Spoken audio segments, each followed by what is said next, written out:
tardes a todos. Ok.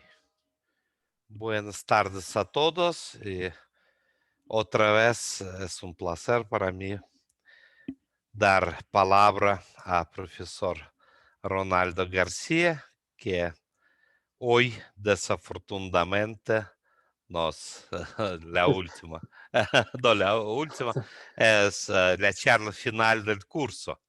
La charla Sí, final del curso. Y tengo esperanza que no es la última charla, obviamente. Muchas veces más vamos a tener ese lujo de escuchar al profesor Ronaldo García. Entonces, por favor, Ronaldo. Eso. Obrigado, ¿Cómo? Misha. Boas tardes a todos. Hoje eu vou cambiar um pouco o assunto, eu vou falar de alguns problemas, aparentemente podem parecer bastante simples, muitos são simples, mas outros são um pouco mais sofisticados. E como eu prometi, não vou fazer demonstrações, porque acredito que a essa hora, numa viernes, às 5 da tarde, vai todo mundo ir embora se eu começar a ser muito técnico. Mais uma propaganda, tem alguns probleminhas que eu coloquei aqui, que está nesse livro, que chama Dinâmica e Geometria, que foi baseado num texto que eu preparei para um colóquio de matemática da região Nordeste, já faz alguns anos. E vou começar com um problema de bilhar externo. Em vez de considerar um bilhar interno, eu vou cambiar de problema e vou falar um pouco mais no bilhar externo. Qual é esse problema? É a seguinte situação: eu vou pegar uma região do plano convexa, por exemplo, pega um ponto fora da região, traça uma reta tangente, essa aqui é uma reta tangente, e toma a reflexão. Então, essa distância desse ponto de contato, essa distância aqui é a mesma. E agora você itera esse processo. Eu continuo aqui, depois traço outra tangente, etc. Então, a pergunta é entender a dinâmica, o que acontece com essa aplicação a longo prazo. O que você pode dizer sobre...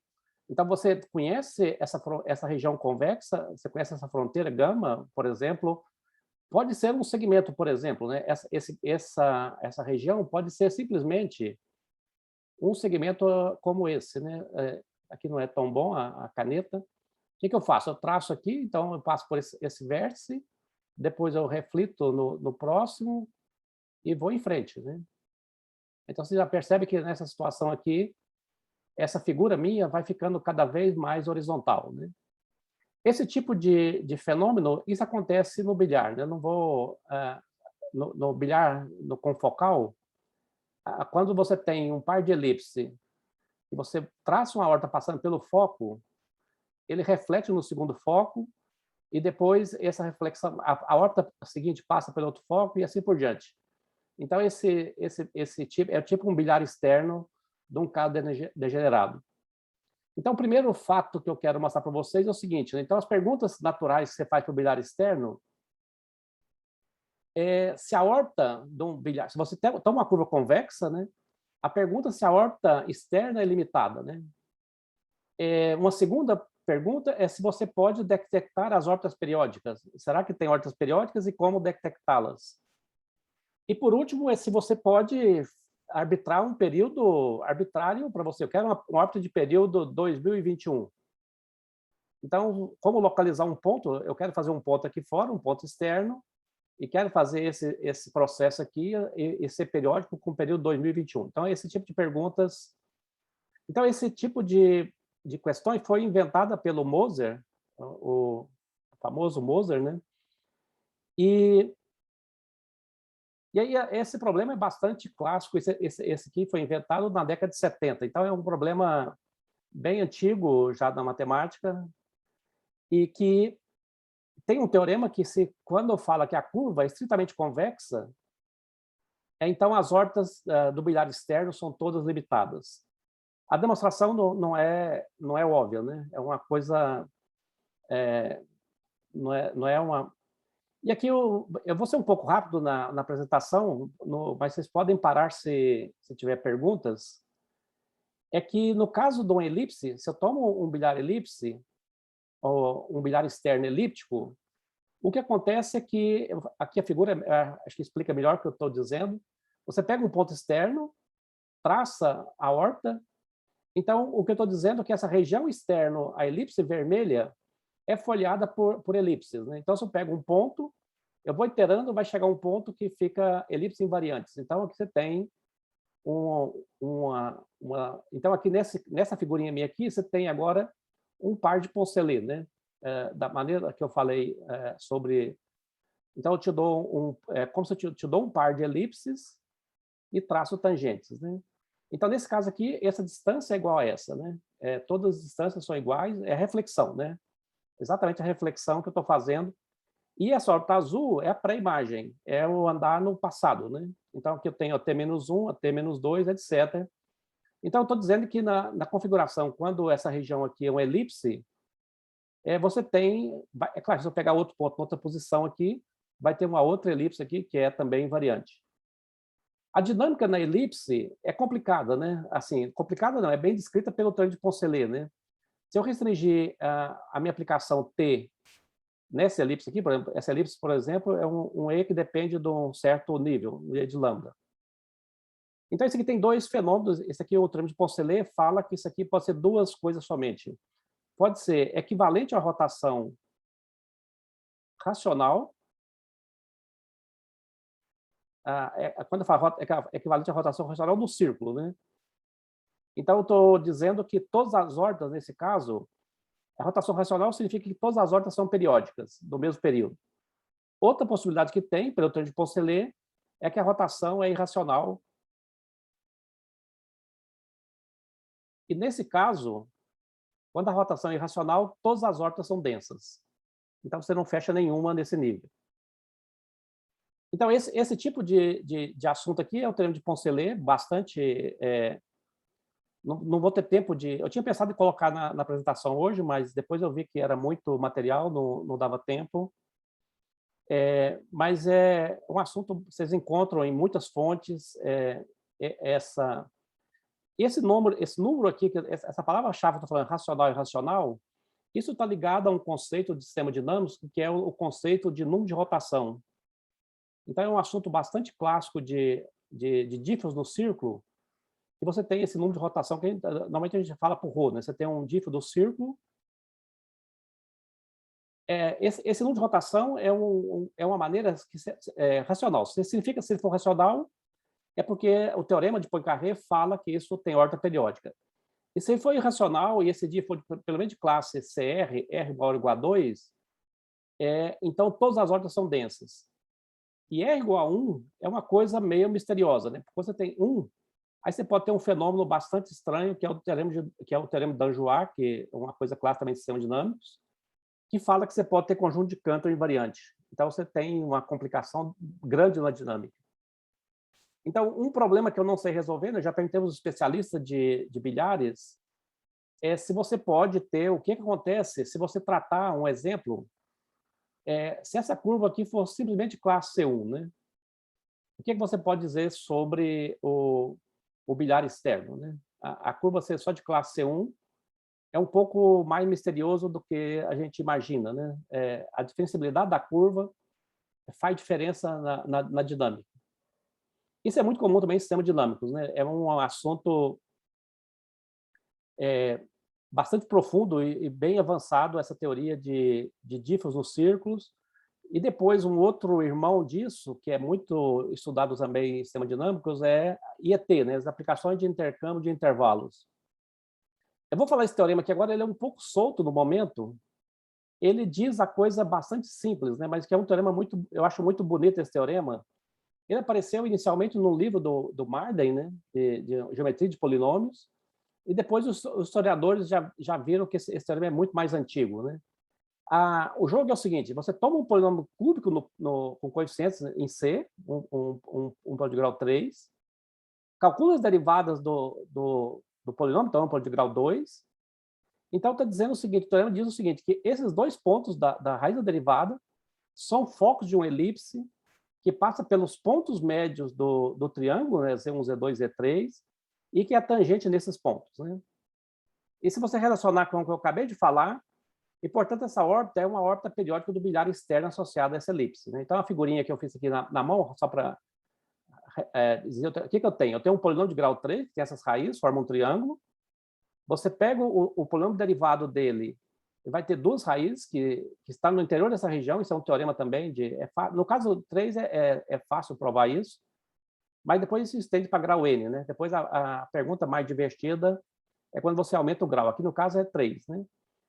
Então, esses dois pontos que são as raízes do polinômio derivado, aqui eu vou puxar aqui um pouco, na minha tela não está aparecendo. Então, eu pego o polinômio derivado e calculo duas raízes. Então, essas duas raízes são os focos de uma elipse que passa pelos pontos médios. Então, você vê que exatamente esse triângulo meu aqui é uma 3 periódica do bilhar externo dessa elipse. Então, e agora, então, pelo teorema de Poncelet, você vai ter agora um contínuo aqui vai ter um par aqui de elipse com todo folheado por triângulos. Né? Então, esse é um teorema. Deixa ele por enquanto aqui, vou voltar nele daqui a pouco, eu vou voltar nesse problema. Aqui eu coloquei só uma coisa curiosa para quem está começando na universidade, é que às vezes a gente aprende lá no primeiro curso de universidade, a gente aprende que tem uma equação quadrática, pode escrever uma elipse, por exemplo. Né? E aqui, quando essa equação, é um trabalho gigante para você descobrir os eixos, descobrir o centro da elipse, etc. O que eu estou dizendo, essa observação que eu estou fazendo aqui é simplesmente uma receita dizendo como é que você calcula os eixos da elipse diretamente. Né? Você calcula um objeto que chama Hessiana, dessa forma quadrática, calcula o determinante, calcula o traço aqui, né? Uma forma de traço, e pronto, né? Você já tem o centro calculado em termos desses invariantes e tem os eixos calculados diretamente. Né? Isso pode ser útil, às vezes, que você tem que fazer uma aplicação direta de uma equação que você sabe que é uma cônica, sabe que é uma elipse, e você quer determinar rapidamente quem são os eixos da... E aqui, essa proporção é exatamente o que eu falei antes, né? Que o bilhar externo de uma elipse preserva uma família de elipse, e aqui está calculado explicitamente quem é essa família, naquela figura que eu fiz aqui. Né? Então, essa família de elipse aqui, eu posso calcular elas explicitamente no... E aqui tem um tema que é um assunto mais profissional, né? Bastante mais sério esse aqui, que é o seguinte, né? Você tem agora, eu coloquei em inglês de propósito, né? Então, o que eu quero mostrar para vocês é que existem duas publicações, são dois livros, né? Do Richard Schwartz, um publicado em 2019, outro publicado em 2009, e ele considera o seguinte problema, né? Então, o kit aqui, quem que é o kit, né? Vamos fazer a figura, mostrar a figura, é melhor mostrar a figura. Então, quem que é o kit é o seguinte, é esse quadrilátero. Então, quem que são os vértices desse quadrilátero?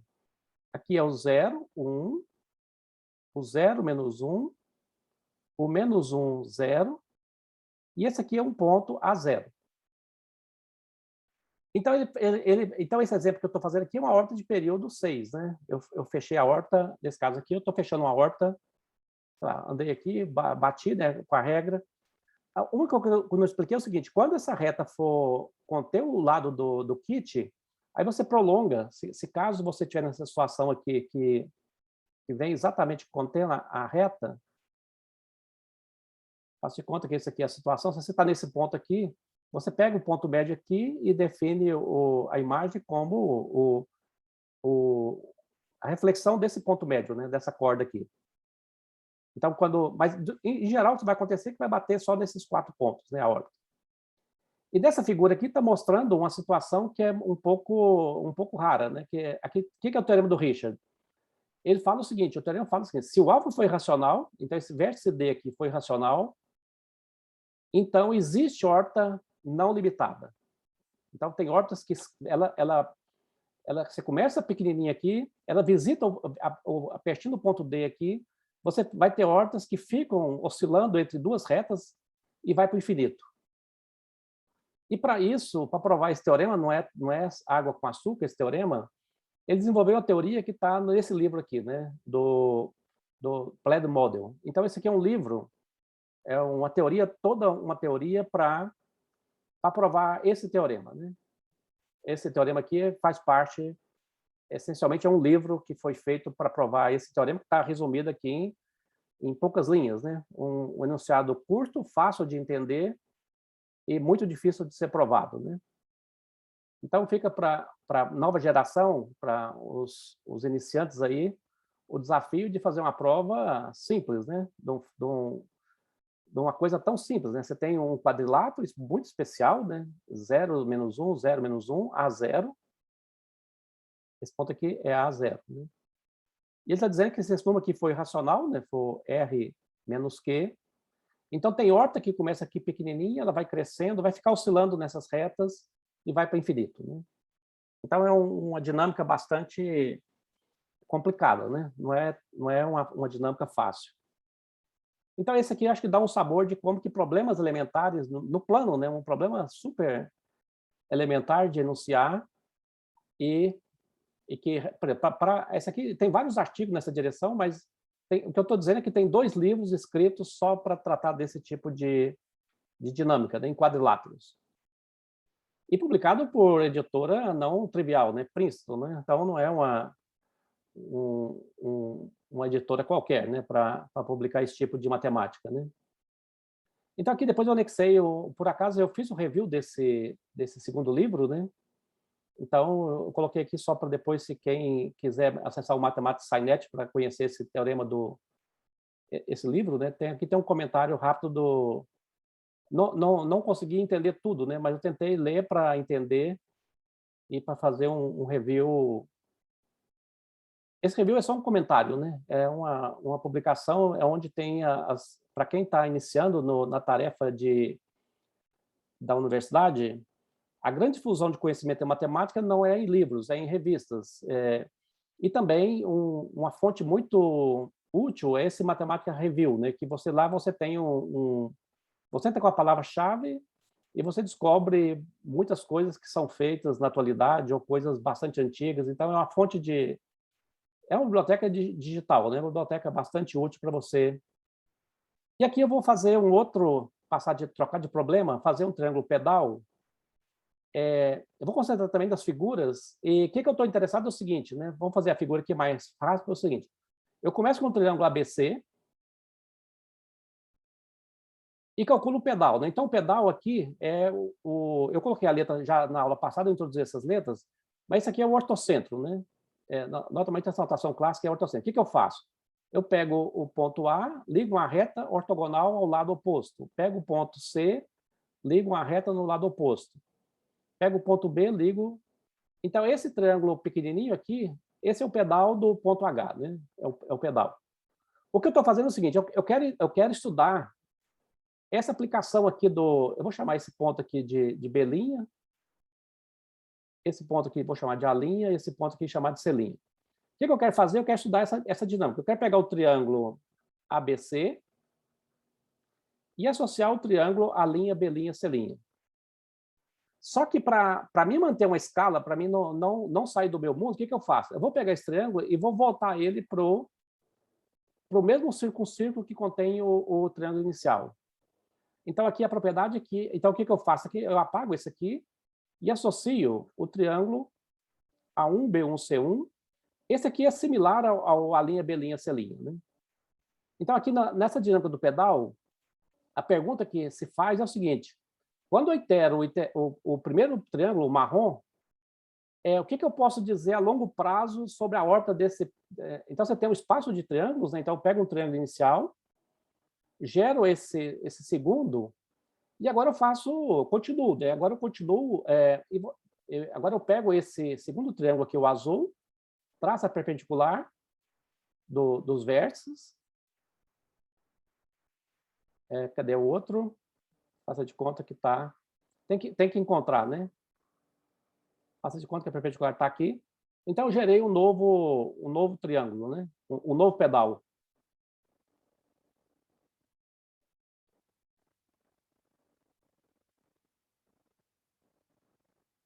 aqui, né? Desculpa, aqui.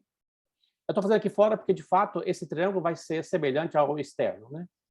Então, em vez de eu pegar esse, eu pego o grande, né? Então, agora então, você já vê que eu tenho agora uma interação que eu vou para um segundo, um triângulo pedal, etc. Então, a pergunta é saber o que você pode dizer sobre a dinâmica desse triângulo pedal a longo prazo. Para onde que esse negócio converge, né? Será que eu converso de um triângulo? Será que vai ter um padrão? Eu posso dizer sobre o t elevado a n, né? Eu quero saber o que significa, como é que essa sequência de triângulos funciona a longo prazo, né? Então, vocês vão ver que a resposta para esse problema do pedal, ele é mais surpreendente do que a gente imagina, né? Então, você começa a fazer figuras, aqui eu vou limpar a figura, né?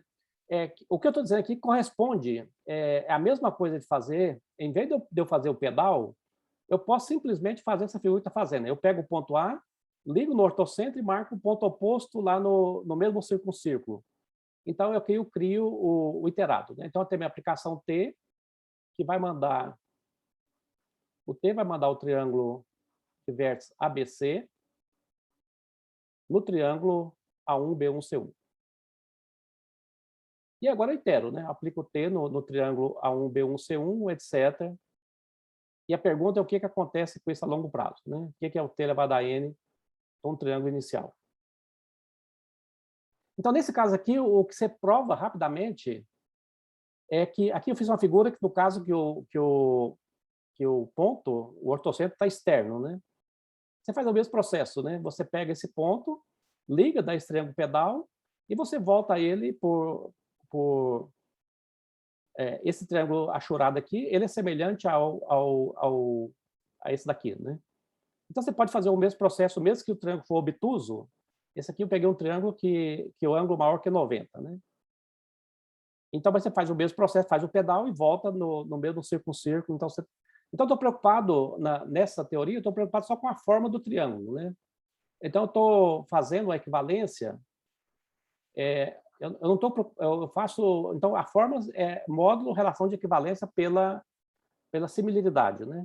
Então, eu quero que todos estejam inscritos no mesmo círculo, né? Para me normalizar o meu espaço de triângulos. Então, faço o pedal e volto por semelhança a um triângulo inscrito no mesmo círculo e continuo o processo.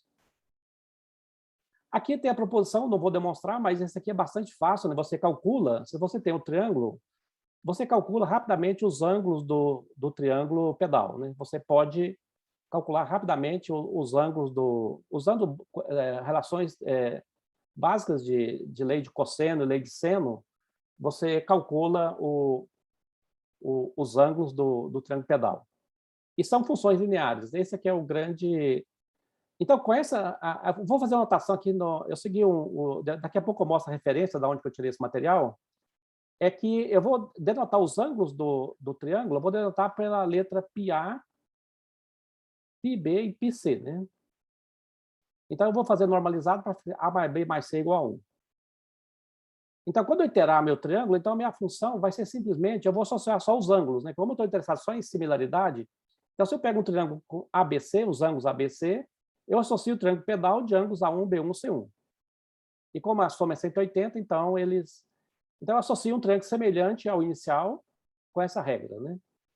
E aqui eu coloco uma coordenada especial que é uma referência para mim usar coordenadas baricêntricas, né? Uma coisa também que é bastante útil na geometria de você estudar triângulos, é muito apropriado você calcular coordenadas baricêntricas. Então, aqui uma figurinha para mostrar coordenadas baricêntricas é a seguinte, né?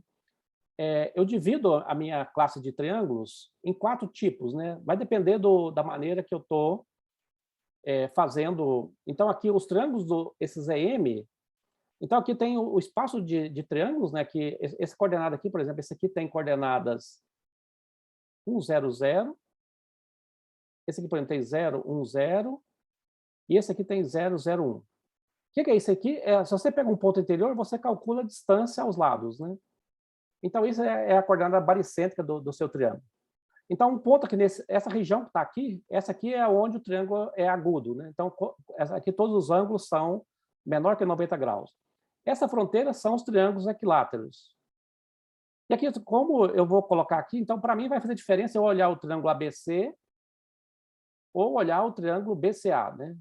Esse aqui faz diferença para mim na... Então, por isso que tem os obtusos, tem 3 tipos de obtusos, né? Porque eu faço obtuso no ângulo A, obtuso no ângulo B ou obtuso no ângulo C. Então, a minha dinâmica agora passa a ser bastante simples, né, para mim calcular essa dinâmica, que é simplesmente iterar esse processo, né? Eu pego um ângulos ABC do triângulo inicial, eu gero o triângulo com os novos ângulos A1, B1, C1, e cada um deles tem essa regra, né? A regra que está aqui na proposição, não precisa vocês guardarem isso, não, basta você entender a ideia, é que eu estou dizendo aqui, se o ângulo é agudo, o A1 vai ser 1 menos 2A, né? O B1 vai ser 1 menos 2B. E se for obtuso, é o contrário, né? 2A menos 1, etc. Então, você tem uma aplicação linear que define essa dinâmica. Mas aí vem as coisas surpreendentes, né? Então, eu fiz um exemplo aqui, depois vocês podem... Eu vou disponibilizar o material, vocês podem brincar. Então, eu peguei aqui um triângulo, começa com o ângulo 12, 36, 32. É um ponto periódico, né? Eu fiz a continha aqui, iterei um punhado de vezes, acho que 6 vezes. 5, né? Depois volto no inicial, né? Depois pego o ângulo com 60, vocês podem checar que isso funciona, né? Que você encontra periódico. Agora, uma coisa que é curiosa nessa dinâmica é o seguinte, né? Que se você pega um ponto que não é... Quando eu falo interior aqui dessa região, eu estou tirando as exceções, né? Então, se eu pegar da região boa, o que eu estou dizendo é que essa aplicação P, essa que pega o par ABC e manda no A1, B1, ela é um recobrimento ramificado que consiste... A pré-imagem consiste de 4 pontos, né?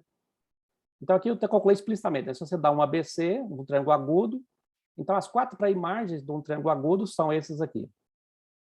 Então, você tem então, corresponde exatamente às 4 regiões aqui, né? Esses 4 aqui não é milagroso, porque esse espaço de triângulo tem 4 regiões. Então, por isso que também está amarrado nesse processo. Está aparecendo umas coisas estranhas aqui. Vamos lá, então então esse aqui é um recobrimento.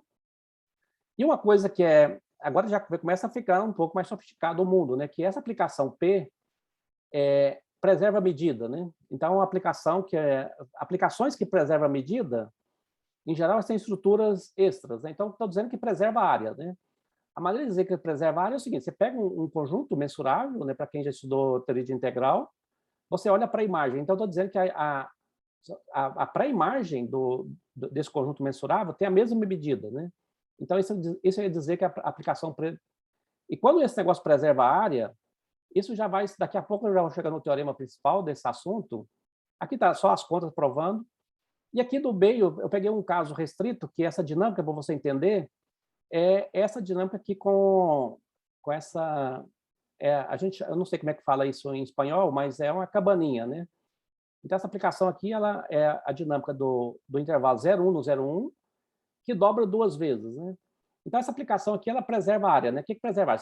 Preservar a área, em geral, é um trabalho difícil de provar, né? Tem que provar muita coisa. Preservar a área não é só o desenho que eu estou fazendo aqui, não, né? O que você faz?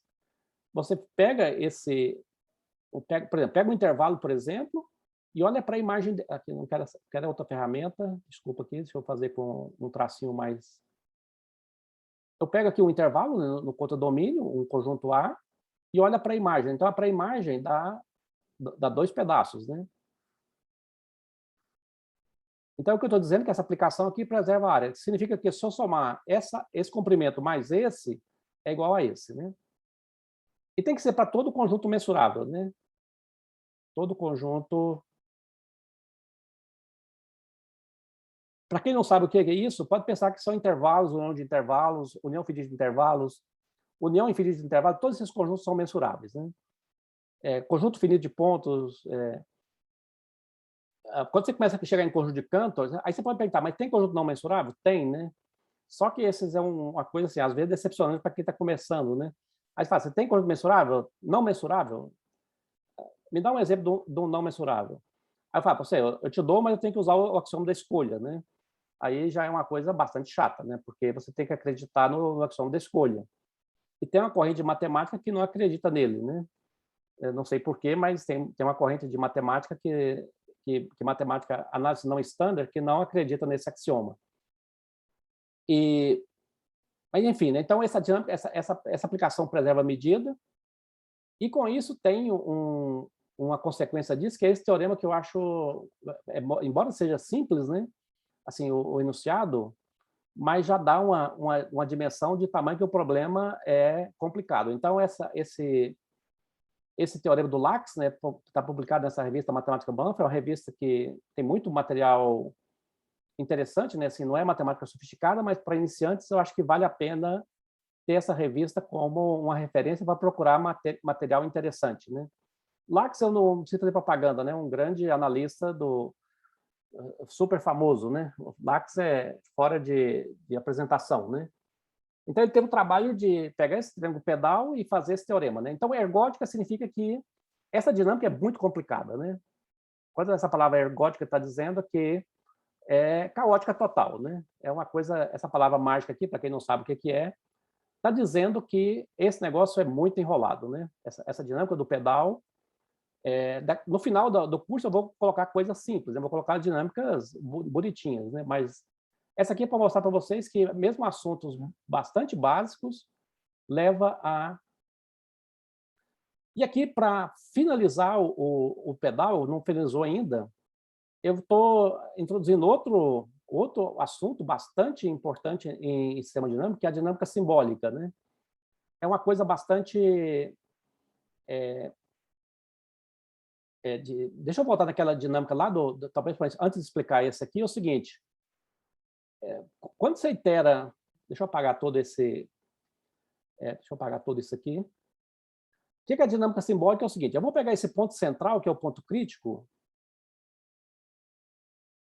e vou colocar a seguinte regra, né? Eu vou colocar que isso aqui é left, eu vou usar... Não, left é esse aqui, né? Vou usar a notação de inglês só para falar que é left e right. Então, o que eu estou dizendo é o seguinte, eu quero analisar a órbita de um ponto X. Então, o que eu faço é o seguinte, eu pego o X, então eu associo esse X, como ele está no lado esquerdo, eu associo a letra L. Olha a imagem dele. A imagem dele caiu, eu olho para onde caiu a imagem, né? Então, nesse caso aqui, onde que está a imagem, tá left também, né? Aí eu olho a segunda, aqui, a segunda imagem, tá left também, né? A próxima já está... Para calcular a imagem, eu tenho que ir na diagonal e voltar sei lá, tá right, né? Sei lá. Eu não sei se a minha dinâmica está correta, mas eu quero dizer o seguinte, em vez de você preocupar com o ponto, você tentar calcular quem que é o x, quem que é o f de x, quem que é o f do f de x, você associa só simplesmente se dizer, você está no intervalo 0,5, e se a imagem está no intervalo 0,5, aqui eu acho que a minha figura está errada aqui, né? Eu tenho que pegar isso aqui, né? E o que eu associo é o seguinte, eu olho esse número aqui, ele deu menor que meio, então eu coloco a letra L. Olha o f de x, deu menor que meio, eu coloco L. Olha o f do f de x, deu maior que meio, eu coloco F. Então, agora você abstraiu, então você tem agora uma sequência de símbolos, né? Você tem a sequência L, R, R, R, etc. Então, em vez de você se preocupar com a posição do ponto, você olha só a preocupação, quais as regiões que ele visita, né? Então, aqui opa, o que eu fiz? Fiz uma catástrofe aqui.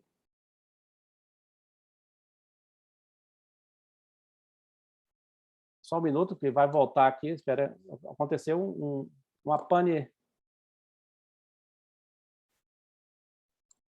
Voltou à normalidade ou não? Por ahora negro. Ahora aparece pues pantalla de archivos. Ahora sí, ahora tablero. Voltou à normalidade? Deu uma pane, Sí, ahora diapositivos. deu um strike aqui. Foi a dinâmica caótica, deu No, es dinámica ergódica. Sim, exato. Na prática. Essas. Então, aqui eu estou dizendo agora associar ao pedal, eu vou associar a dinâmica simbólica de símbolos, né? Então, o que eu vou fazer aqui agora é o seguinte, eu vou associar a uma órbita eu vou associar vou associar 4 símbolos, né? A1, A2, A3, A4. Então, eu crio um dicionário com 4 símbolos, né? A1, A2, A3, A4. Tem uma lista infinita de uma palavra, né? Eu crio uma palavra e associo essas palavras, eu associo naquelas regiões do triângulo, naquelas 4 regiões que eu fiz, eu associo 4 números, né? Por exemplo, esse aqui, o central, eu associo 0, 1, 2 e 3.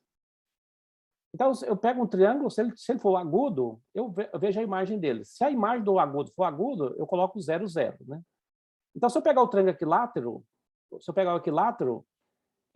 vai ver que o equilátero, a imagem do equilátero é equilátero, então a sequência de símbolos do equilátero é tudo 0, 0, 0.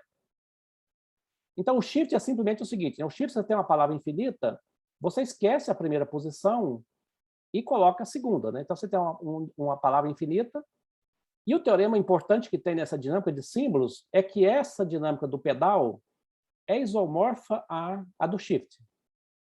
Então, esse shift é uma máquina de fazer exemplos muito importante, tanto em sistema dinâmico como análise funcional. É um operador linear, né? Esse aqui é um operador, esse shift, você pode olhar o espectro, muita coisa dele você pode... Então, tem muita informação. Então, quando você tem uma dinâmica que é conjugada a um shift, você está feliz, né? Então, shift é uma maravilha, né?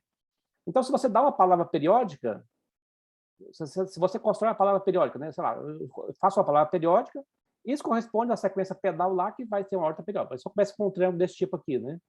Então, isso aqui vai me dar uma sequência de símbolos que vai ser periódica, então, com isso eu gero uma ordem periódica. Então, basta dar uma palavra periódica e aí eu gero automaticamente, eu sei gerar uma sequência periódica. E o símbolo, como o negócio ergódico, tem palavras aqui que não voltam nunca, né? Tem órbitas recorrentes, tem de tudo, né? Um shift, ele tem toda a dinâmica que você pode imaginar que seja complicada. Um shift de 2 palavras, 3 palavras, que seja, ele é bastante... Eu não sei, meu tempo está curto. Eu vou pular essa aqui, não vou falar nele, é bastante simples. Esse aqui eu acho que não vale a pena eu... Assim, a dinâmica ortogonal, eu pensei em falar, mas acho que não compensa muito, senão eu vou gastar meu tempo. Eu já vi que meu tempo está estourando. É uma dinâmica bastante simples, mas eu só queria fazer propaganda do diff no círculo, né? Então, aqui, só para, rapidamente, que eu estou dizendo assim, eu pego um ponto P, traço um ortogonal a uma elipse, aqui nessa posição aqui, eu estou traçando um ortogonal, e olha a imagem aqui, a imagem desse P vai ser um T de P. Aí eu volto, né? Eu volto com uma flechinha aqui de novo, traço ortogonal, então aqui vai ter T2 de P. Então, o que eu estou anunciando aqui, que é uma demonstração, a proposição que não é tão complicada, é você provar que essa aplicação ortogonal é um difo do círculo que possui 4 pontos periódicos de período 2, sendo 2 atratores e 2 repulsores. Então, aqui tem uma demonstração rápida disso, né? E aqui é um assunto bastante clássico, então eu recomendo, para quem tiver interesse nessas dinâmicas de círculo, eu recomendo o livro, por exemplo, do Katok e do Heisenblatt e do Pales Melo, por exemplo, que tem Isso aqui é um capítulo à parte dos diffeomorfismos que a gente chama de Morses-Melo, né? Uns diffeom bastante especiais que tem no círculo, em variedades, etc. Né? E aqui agora eu vou fazer outra dinâmica bastante mais simples, que é a dinâmica pelo baricentro. Né? O que é isso aqui? É o seguinte, vou fazer a figura, talvez é melhor do que fazer... É a mesma história, né? Eu pego Deixa eu ver se tem uma figura boa aqui, talvez lá na frente. Não tem uma figura boa. Devia ter feito um aqui. Mas é a mesma história. O que eu faço? Eu pego um círculo, pego um triângulo inscrito no círculo e olho para o baricentro, né? E faço agora aquela dinâmica que eu estou falando. Eu pego um vértice aqui, ligo nesse baricentro até o lado oposto, até no círculo, ligo lá nesse próximo e depois ligo aqui no próximo. Então, se eu comecei com o triângulo ABC, eu vou gerar um triângulo B1, A1, C1. Agora, esse triângulo, o próximo triângulo aqui, que eu vou desenhar de vermelho, né? Esse triângulo aqui, ele vai ter um outro baricentro, né? Então, eu tenho uma aplicação T aqui, uma aplicação que eu chamei de φ, que eu pego o triângulo ABC e jogo no triângulo A1, B1, C1, etc. Né? Depois faço de novo. Então, a pergunta é o que acontece com esse φ a longo prazo, né? Agora, em vez de... Aqui agora é o baricentro, né? Esse aqui é o baricentro. E aquele que eu tinha feito era o ortocentro, né? O H, aquela do pedal. Esse aqui é do pedal, né? Então, esse triângulo aqui também, daqui a pouco eu faço um comentário que tem a ver com pedal também, né? Mas esse caso aqui, a proposição é bem mais... vou no salto teorema, porque eu já ouvi meu tempo, eu estou com medo do meu tempo, não dá para falar. O fato é que esse teorema, a proposição é que essa dinâmica converge para um triângulo equilátero, né? Se você itera, como o triângulo não é ponto fixo, né? Mas ele, como tem a reflexão, ele converge para um período 2, né? Então, estou dizendo, qualquer triângulo que você começar, você itera esse processo, você vai cair no triângulo equilátero. Então, é uma dinâmica tratora para o triângulo equilátero. Então, tem várias maneiras de você tentar provar isso. A primeira tentativa que eu fiz desse problema foi construindo uma ideia baseada na distorção, né? Quanto que um triângulo é equilátero? Um triângulo é equilátero se somente se o seu baricentro coincide com o circuncentro, né? Então, aqui eu defini, para definir isso, eu defini o que é distorção, né? O que prova é que essa distorção, ele diminui, né? Cada vez que você itera, a distorção diminui. Então, você tem um candidato para que realmente o limite seja um... Mas você tem que ter um pouco mais cuidado na análise, eu não vou fazer os detalhes aqui, mas a ideia que está por trás disso é você construir, assim, para quem conhece equações diferenciais, é tipo uma função de Lyapunov, né? Então, você tem, tipo baixar a energia, né? Você pode falar que a distorção é uma medida de... É tipo uma função, né? Você pega um triângulo e associa a distorção dele. E você vê que a distorção vai diminuindo, então vai convergir para um nível crítico, né? Para o menor valor da distorção possível, e o menor valor é o zero, né? Então, é uma ideia assim, que funciona, né? Agora, nessa proposição, eu brinquei com isso várias vezes, até descobrir... Eu não sabia o que fazer com isso, até descobri que eu fiquei com isso muito tempo, brincando com isso, passando para os amigos, até descobri que no ano passado surgiu 2 publicações numa revista de divulgação, mas uma revista boa, provando exatamente esse resultado, né? Então, eu não publiquei, azar meu, também não... Mas o que eu acho interessante nessa dinâmica não é o futuro, né? O que eu acho interessante nessa dinâmica é o passado, né? Em vez de você procurar igual tinha lá no ortocentro, que a pré-imagem tinha 4 pontos na pré-imagem, o que acontece aqui no baricentro é que a pré-imagem tem 2 triângulos, com exceção do equilátero, né? O equilátero é degenerado. Com exceção do equilátero, a pré-imagem dessa aplicação tem 2 pontos, e a mágica acontece é a seguinte, eu vou fazer a figura aqui, a mágica acontece é o seguinte, você pega o triângulo vermelho, então ele tem 2 pré-imagens, e o baricentro do triângulo vermelho, nessa posição, ele é o ponto médio dos baricentros do anterior, dos 2 anteriores, e acontece que esses 2 pontos são exatamente focos de uma elipse que passa pelos pontos médios aqui, aquela mesma elipse lá do teorema de Sesbik, e ela aparece aqui novamente, né? Não sei por quê, mas o fato é esse, né? Isso eu sei provar. Agora, por qual a relação que tem a ver com aquele polinômio de grau 3 de raízes, isso eu não sei, né? Mas, magicamente, essa dinâmica do baricentro conduz a esse resultado, né? Que eu tenho um triângulo, esse vermelho, ele tem 2 pré-imagens, os baricentros das pré-imagens, esses 3 pontos estão alinhados, esse aqui é o ponto médio, esses 2 pontos são focos de uma elipse que passa pelos pontos médios do triângulo vermelho. Então, tem muita harmonia aí no processo, né?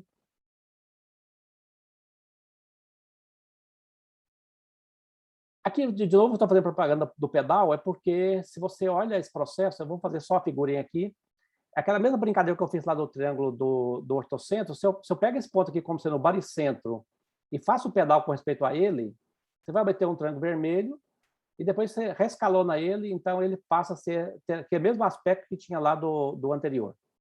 Então, você tem uma coisa também bastante bonitinha, né? Assim, em termos de geometria de triângulos, que você Você sai de problema, mas cai no mesmo, na mesma harmonia de resultado. Finalmente, eu vou considerar a dinâmica do incentro para finalizar. Então, vamos convergir para o ponto mais... sem briga nenhuma. Né? Para não ter conflito nenhum, você pega as bissetrizes, né? Tá todo mundo... Então, aqui nessa figura aqui, eu estou dizendo o seguinte, eu pego um triângulo, esse triângulo aqui é o triângulo que é um triângulo de contato verde. O que eu faço? Eu pego o círculo tangente, é o incírculo, né? Esse aqui é o círculo, e esse aqui é o incírculo, né? Então, quem que é o incírculo? Dado um triângulo, existe um único círculo que é tangente aos 3 lados, né? E esses 3 pontinhos aqui que tem, você gera um novo triângulo. Aí eu faço de novo, né? Pego o novo círculo desse, pego esse triângulo de contato e vou em frente. Então, é claro que esses caras vão convergir para um ponto, né? Então, agora que eu estou interessado em responder a mesma pergunta que eu fiz antes, né? Será que esses triângulos que eu vou obtendo em cascata, né? Será que a forma deles, eu posso dizer sobre a forma desses triângulos? Será que eles convergem para alguma forma? Ou a pergunta é a seguinte, tem uma dicotomia. Ou ele vai perseguir o pedal lá do inicial, vai ser caótico, ou ele vai perseguir o baricentro, né? Que converge para um triângulo equilátero. Então, como não tem tempo de fazer suspense, eu vou dar a resposta logo dizendo que a dinâmica também, né, nesse caso, você constrói os ângulos, né, com aquela mesma ideia que eu fiz do pedal. Então, quando você itera o processo, você calcula rapidamente os ângulos do triângulo de contato. Aqui tem uma figura melhor. Então, se eu começar com o triângulo ABC, aqui eu já desenhei o triângulo. Na próxima transparência eu mostro, mas só quero mostrar para vocês as relações, né? Então, que esse ângulo agora, o que é esse triângulo aqui? Eu peguei o ponto, o incentro, né? E prolonguei, né? Tem o vértice B, eu prolongo até o lado oposto. Eu tenho o B, eu prolongo até aqui. Tem o ponto A. Onde que está? Isso, né? O A vem para cá e o C vem para cá, né? Não foi tão bem. Deixa eu voltar aqui no meu...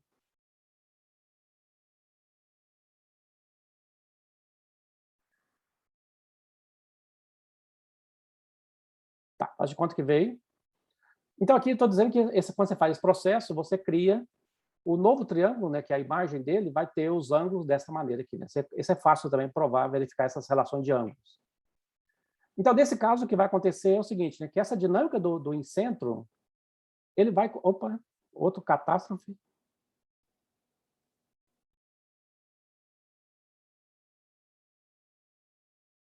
Só um minuto.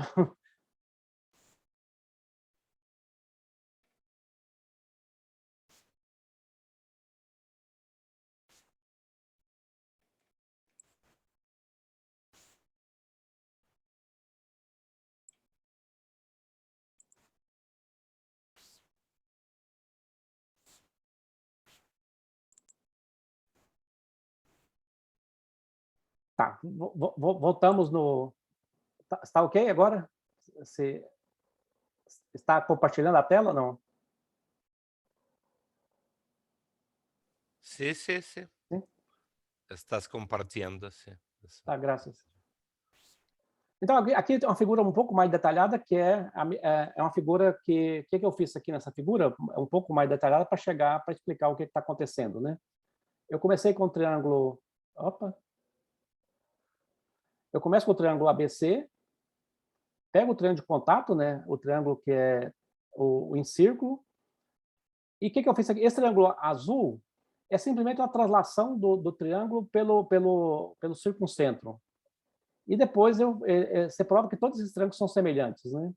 Então, esse triângulo aqui, que é esse grandão aqui, ele é semelhante ao laranja, que é o triângulo de contato. Então, a medida dinâmica eu posso rescalonar ela e ficar todo no mesmo grande círculo, circuncírculo. Isso é a vantagem que tem, que aí eu comparo, só estou preocupado com a forma do triângulo, que vai convergir para um ponto. E aqui o teorema, a proposição também é que, nesse caso, você prova... Aqui é uma figura mais sofisticada um pouco, para mostrar mais harmonias, mas não vou explicar isso para vocês rapidamente. Mas vocês podem perceber que tem todos os mesmos elementos aqui. Né? Comecei com esse triângulo marrom e estou chegando no azul. Né? Então, todas essas figurinhas, esses círculos, é para mostrar que está bem equacionado esses triângulos. Em particular, eu estou mostrando que esse triângulo azul ele está em perspectiva com esse triângulo laranja, né? Se eu desenhar esse laranja aqui, esse é o de contato, né? Então, com esse de contato, eu estou criando um triângulo azul. Esse lado aqui é paralelo a esse, né? Aqui é paralelo esses lados. E que esses triângulos têm um ponto especial aqui, que é um triângulo de perspectiva, né? Esses triângulos estão em perspectiva. Então, tem muita geometria de graça que sai dessa dinâmica, né? Várias propriedades que às vezes a gente não vê, né, no primeiro momento, e analisando com mais cuidado, você percebe que tem muitas... E aí o resultado é que, nesse caso, não tem surpresa, que essa sequência converge para um triângulo equilátero. Para fazer isso, tem que fazer a análise dessa dinâmica linear aqui, né? Eu não vou fazer essa dinâmica, mas você tem que escrever isso aqui na forma matricial, né? Na forma... É um sistema linear, ABC. Esse aqui é a matriz 0, meio, meio, meio, 0, meio, 0, meio, meio. Então, essa aqui é uma matriz, sei lá, uma matriz M. Você tem que calcular a potência disso aqui, m elevado a n, né? E calcular o limite desse processo quando o n vai para infinito, né? Então, tem resume-se a entender, é como se eu tivesse um ponto Pn igual a matriz M, Pn menos 1, né? Então, é uma dinâmica discreta. E aí você vê que esse negócio converge, fazendo análise dessa dinâmica linear, você convence-se que converge para uma situação que é exatamente o triângulo equilátero, né? Então, essa dinâmica aqui é uma dinâmica atratora, né? Então, é como se você tivesse o triângulo equilátero, todo mundo está convergindo para ele, né? Não é bem isso, porque quando você calcula essa dinâmica, você percebe que esse ponto fixo que eu estou mencionando aqui, ele na verdade, ele é uma linha, né? Então, como eu estou no espaço 3D, a figura mais correta é você dizer que você tem uma variedade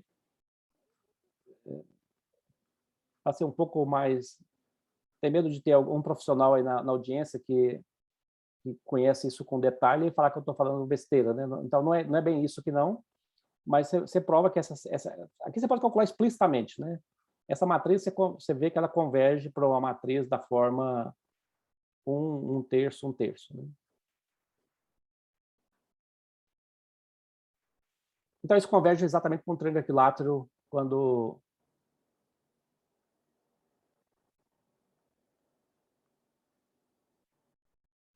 E aí, por último, para finalizar, mais 3 minutos no máximo. Como é período 3, eu vou fazer em 3 minutos, né? Então, aqui, qual que é a dinâmica? É a seguinte, né? Eu começo com um triângulo equilátero. Então, aqui, o jogo aqui é o seguinte, eu começo com um triângulo aqui, né, equilátero, e dou um ponto M, pode ser longe, né? Não importa esse ponto M. E o que eu faço é o seguinte, desse ponto M, eu ligo esse ponto M aos 3 vértices do triângulo. Então, desse objeto aqui, eu criei 3 novos triângulos, né? Eu criei o triângulo MBC, MAC e o MBC, ACM. Tá faltando um, né? AB, né? Então, o que eu faço? Desses 3 triângulos, eu pego o centro do círculo, eu pego o centro do círculo, circuncírculo, né? Eu pego esses 3 pontos, é o centro é o circuncírculo desses triângulos que eu gerei, né? Dessa família. E, de novo, agora, nesse segundo estágio, faço de novo o mesmo processo e itero. Então, aqui vai aqui o próximo, etc. E aqui vocês veem que eu já desenhei uma figurinha aqui, que desenho outro triângulo aqui equilátero, né? Então, a marca que tem dessa dinâmica, que não é tão óbvio ver isso assim no olho, é aqui que estou fazendo a propaganda, que eu falei que ia fazer essa propaganda do Dan, né? Que tem muito material sobre isso. Então, essa dinâmica é o que eu quero contar dela, não sei se está muito rápido aqui agora, é que essa dinâmica, de fato, ela é periódica, de período 3, né? Então, se você itera, depois você itera 3 vezes, você volta no mesmo equilátero, né? Aquilo que eu estava mencionando aqui. Então, quando você itera um estágio, segundo estágio, terceiro estágio, você volta no equilátero. Se você continuar, vai iterar, vai dar bagunça, volta no equilátero. Então, o que vai acontecer é que essa família de equiláteros, ela, nesse caso aqui, nessa posição boa do M, vai dar uma sequência convergente, né? Vai dar tipo uma espiral aqui, né? Vocês veem que tem uma espiral aqui nesse... Mas é uma dinâmica periódica, né? E aqui, essa figura aqui já mostra que não é tão óbvio também, porque depende da posição do ponto M, o comportamento muda também, né? Então, não vou ter prazo de aprofundar muito, só quis fazer propaganda dessa dinâmica que, aparentemente, é muito solto, né? Você tem um ponto M, um triângulo equilátero, você faz uma dinâmica e, nesse processo, você acaba descobrindo muita geometria. E aqui, uma propaganda que eu sugiro a vocês, quem tiver que gostar de ver... O Dan produziu vários filmes no YouTube, não sei lá, mais de 100 filmes, mas são filmes curtos em geral, de 5 minutos, 3 minutos, onde ele mostra muito o efeito dos bilhares, né? Tem uma galeria muito grande de filme que ele produziu.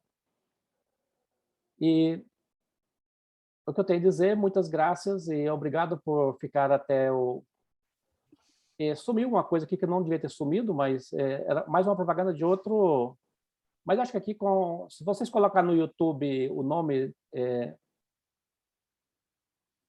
se vocês colocar essa palavra-chave aqui, né, Dan Resnick, bilhar, vocês vão encontrar muito material que ele produziu nos últimos anos sobre, principalmente bilhares elípticos, né? Tem muito material mesmo. No curso o tempo foi curto, não deu para mim falar coisas mais recentes que eu aprendi sobre os bilhares, né? Então, fica a propaganda daquela primeira aula do livro que foi escrito para divulgar um pouco das coisas que a gente obteve nos últimos 2 anos sobre os bilhares.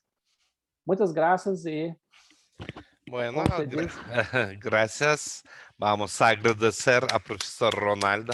Por favor, enciendan sus cámaras y vamos a dar aplauso. Es que una actividad es impresionante. Actividad de esa relación entre geometría clásica y teoría pues, dinámica discreta, ¿sí? Eso.